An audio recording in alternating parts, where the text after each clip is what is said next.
story block downloads. God damn it, Johnny. Learn more about this initiative called Restock, as well as go, so that link helps. So, see ya. All right, Johnny, let's see. Johnny, when will you go to Mecca and Medina, my friend? You talk here every day. You talk every day. When will you go? Shaitan. But him trying my best. Johnny, when will you revert? My friend, Allah awaits you. All you do is sponsorships.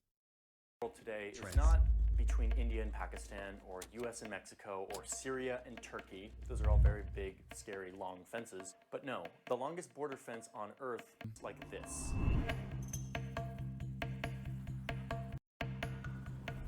It's 5,600 kilometers long. That's like if you were to draw a border across the whole United States from LA to New York, and then add another 1,000 miles. And this border fence doesn't even separate two countries. Instead, this fence stretches across some of the most remote territory on Earth. It goes through farmlands, deserts, across mountain ranges. But unlike most physical barriers that we use to divide countries, to keep people out, this long-ass border was built to keep out one very specific thing: dingoes.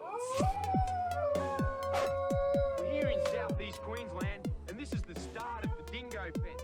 Now, the dingo fence was established in the 80s. Wait, to stop them from eating your fucking babies? Is that why? Is that why there's a fucking dingo fence? Because they're eating all fucking... A dingo ate my baby.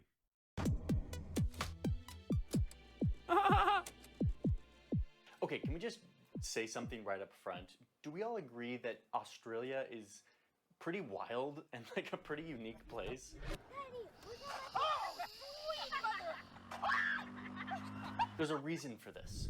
Back when all of this was happening, all of these continents were still attached to one another. But down here, Australia jumped the gun on the whole breaking apart thing, and it broke off from all the other land way earlier than the others. Bye, bitch.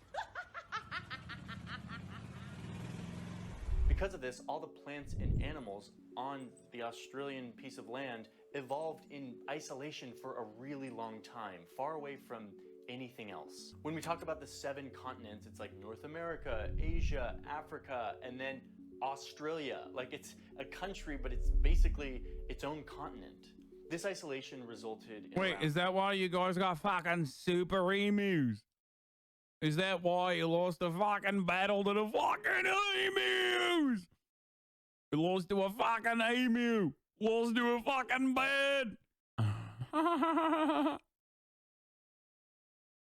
90% of the wildlife in Australia being wholly unique to the continent. It doesn't exist anywhere else. It's been a while since I've targeted Australians so aggressively.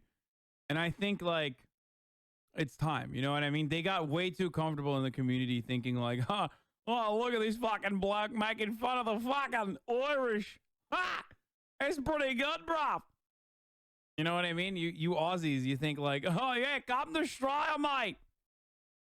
Well fucking time. Worst accent? No, it's not. It's so good. You're such a liar, dude. And it stayed this way for a very long time until, of course, these guys showed up. I refuse to believe that my Australian accent is bad. Like, I just refuse to believe it. Story of these guys. It's always these guys showing up from Europe. So the year is 1770, and humans have been living on Australia for like 70,000 years. But despite this, you get this guy who shows up and, quote, claims possession of the east coast of Australia for the British Crown. Soon, he's fucking guy, not a good guy, bro. Australia to set up their own colony. And this is where the whole pristine, unique ecosystem thing kind of starts to fall apart. So in addition to what these British people did to the native people who were living there for 70,000 years, massacres as systematic as those practiced against the Jews in the 20th century. The other thing the Europeans did when they arrived here was they brought all sorts of plants and animals and a desire to do farming, all the agriculture stuff that they had been doing back in Europe. Meanwhile, Australia's 120-year-old ecosystem is like, ugh, like SMH. Like, we had perfectly balanced our ecology. Okay, that was literally a fucking opportunity for him to say, WTF, mate! And he didn't fucking use that. That's bullshit. What the fuck are you doing, mate? Okay, that's bad. And these guys are bringing camels. They also start growing a ton of non-native plants like sugar. And when they started growing sugar, there was one native species in Australia that was very excited. That native species looked like this. It's a grayback beetle who was stoked about the fact that these British people were growing sugarcane. So they just started to feast on all these sugar farms. So now the Europeans, now independent Australians, instead of being like, hey, maybe we shouldn't grow sugar here because every time we grow it, it gets infested by these beetles. Instead, they're like, let's go to Hawaii and get a bunch of frogs. The idea is that the frogs would eat the beetles and then the beetles would go away, right? But no, the frogs, or the cane toads specifically, had no natural predator in Australia, so they just exploded in their numbers, and they became a pest in and of themselves. Hey, look! Those frogs are eating all their crops! Okay, one more example here that I have to tell you about before I get back to the border fence. One more, because I can't not talk about this. Why is their fucking form of pest control literally the dumbest way that you can do pest control, dude? It's like the Dale Gribble episode when he goes to Megalomart and has to fucking find the rat infestation and realizes that saxophone guy is like living in Megalomart.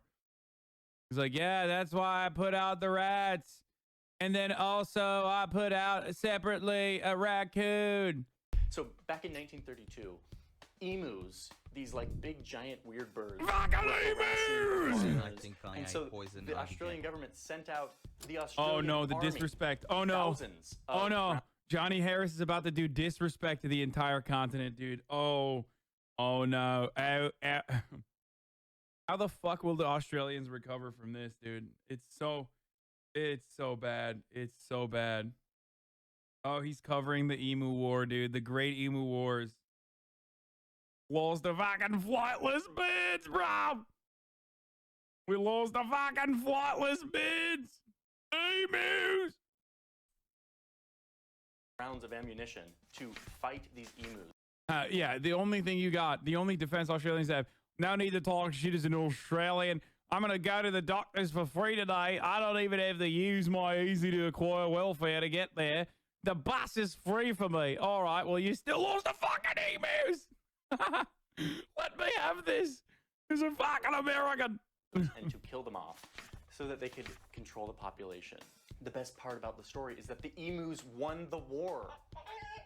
I need to make a video specifically about the emu wars because it's just too nuts. If you want me to do that, let me know because I want to do that. Okay, so those are all the ways in which the European settlers brought invasive species to this ecologically unique place and sort of started to mess with the balance. One of the big animals that the British brought over when they were settling Australia were these guys, sheep. Sheep have wool and meat and were a big deal in England, and so the Australians were like, why not bring them halfway around the world to Australia and start sheep farming? Sheep farming began spreading all around the country. Why did the British think like settled in Australia? But the farmers started to realize that we're not in England anymore. No, I know we're not in Kansas. And their sheep were starting to disappear. And it turns out that they were being hunted and eaten by an animal with a very cool name, the dingo. Dingoes are kind of like ancient wild dogs. Man, ancient wild dogs, that should be like a character in an anime film. It probably already is. Dingoes like to eat kangaroos, and in doing so, as per how ecology and natural food systems work, eating the kangaroos keeps the kangaroo population at holy shit, they fucking eat kangaroos. How fucking vicious are they, dude? bay. And this is very important so that we can avoid this happening too often. He's getting mad that I'm trying to pet him. Okay, yeah, I'm done. I'm videotaping. No, I'm kidding. That's actually not the reason why it's important. It's important to keep the kangaroo population at bay because kangaroos eat vegetation and plants, And if they grow too large as a population, they'll eat all the plants, they'll mess with the food systems for other herbivores and the erosion and the soil content, etc., etc.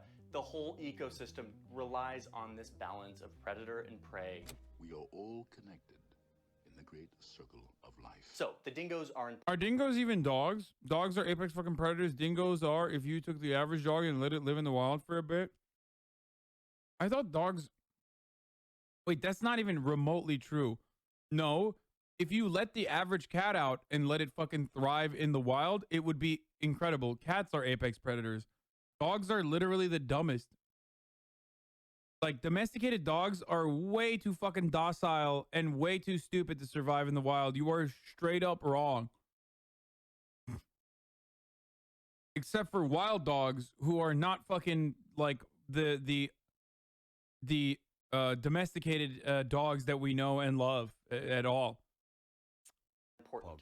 But the Europeans didn't like the dingoes because they were showing up to the farms and eating. Yeah, I was gonna say, if it's a dog without 10,000 years of being conditioned to be friendly, it's like basically a fucking wolf. Their succulent lamb chops. This became a big problem. But And domesticated dogs can't like magically flip a switch and automatically survive in the wild in the same way that cats can, because cats are actual fucking apex predators and dogs are not. the farmers are like, how am I supposed to like raise my livestock here in this wild country with these dingoes running around eating my sheep? Meanwhile, Australia's 120 million year old ecosystem is like, deal with it, Liam, the sheep farmer. We've been crafting this wild ecosystem for a really long time, and we're not going to change it just so that you can have your lamb chops. And Liam, the sheep farmer's like, hold my beer. Oh, excuse me, hold my beer.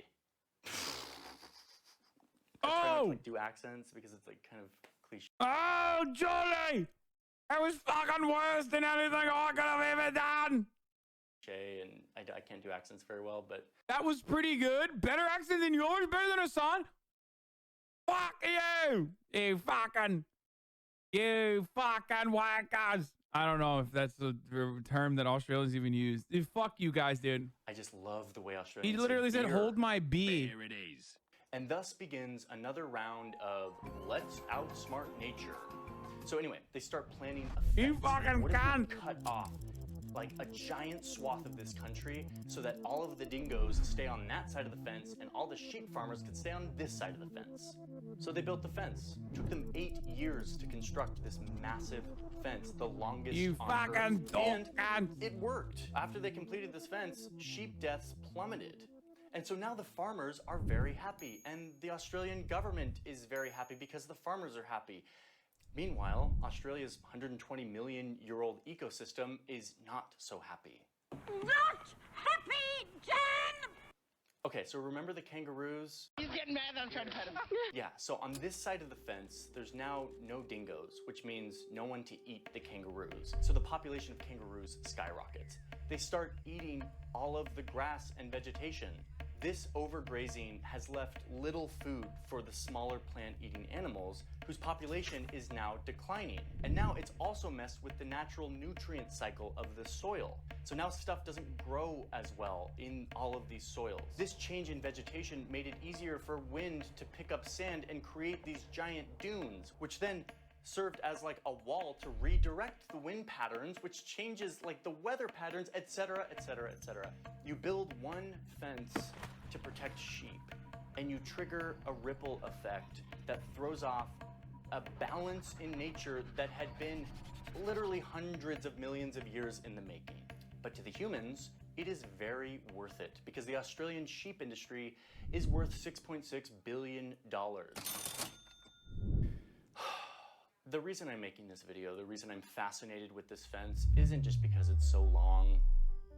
Yes, I like borders and lines and maps, but I also hate that this vegans fence are right represents so an overt consistently. symbol of this very European, Western, human-centric notion of humans controlling nature. We can engineer our way out of anything. The Western world has helped create this global culture that says Whatever, you're that still we, fucking the annoying. humans, can do whatever we need to serve our needs, whether it's food And that's or what's more shelter important or at the end of the wool. day. And in the process, we can ignore the needs of every other organism that shares the environment with us. And what we are seeing is that there's a cost to this. Over 1 million different species are set to be extinct in coming decades because of our activity, because we like to build fences to protect our sheep. And what's crazy is that it doesn't totally have to be this way. So much of our modern culture is sort of a blip on the map. Like, we just started this idea of going out and engineering our way out of nature. Remember that before... How is he right? This is called Darwinism. Humans shape the world. Animals adapt or die. Why are people who always bring up Darwinism the first to die if there was actual Darwinism for humans, at least? Also, like, what you don't recognize is that he's literally talking about the ecological disaster that humans are causing on themselves by changing wind conditions, weather patterns, all this shit. Also, it's literally not Darwinism, but before the Europeans arrived to Australia, the Aboriginals had been living there for 70,000 years with nature, not in spite of it. They didn't need to manipulate it for their own needs in a way that threw off the balance of these ecosystems. So far, we've been able to engineer our way out of quite a lot of things. But this experiment of breaking away from natural systems is brand new, and we have no idea how much longer the natural world will tolerate it before it really bites back against the humans and puts us in our place. And maybe this is the wake-up call we need to actually start to put into practice what indigenous communities have known forever, which is that the only way for long-term survival... If you're a fucking fair dinkum fucking full-grown Aussie, this is what you'd have for breakfast, you fucking dog cunts. A fucking VB long neck. this guy is literally me. Like, my accent is exactly like this guy. And anyone who says that my accent isn't real, my accent isn't like a real fucking Aussie accent, is just coping. Oh, you fucking dog cunts, you fucking coping.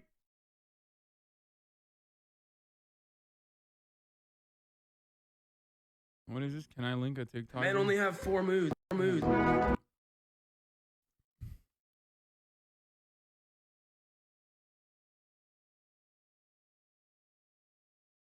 The most Aussie slang, gronk, cunt, ishays. What the fuck is that? At 20 to 8 in the fucking morning. Get that up, you